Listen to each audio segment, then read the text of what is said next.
M has spent the years since 2015 making the M3 sharper. The first try was a performance package, then a competition package, and now, finally, the new M3 CS.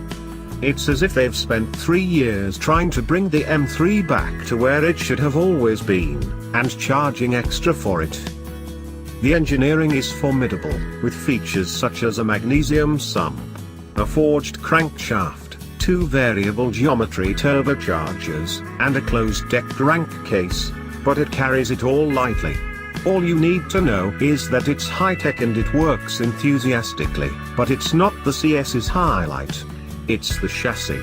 One of the M3's biggest shortcomings was the lofty feeling of its rear roll center. That's gone.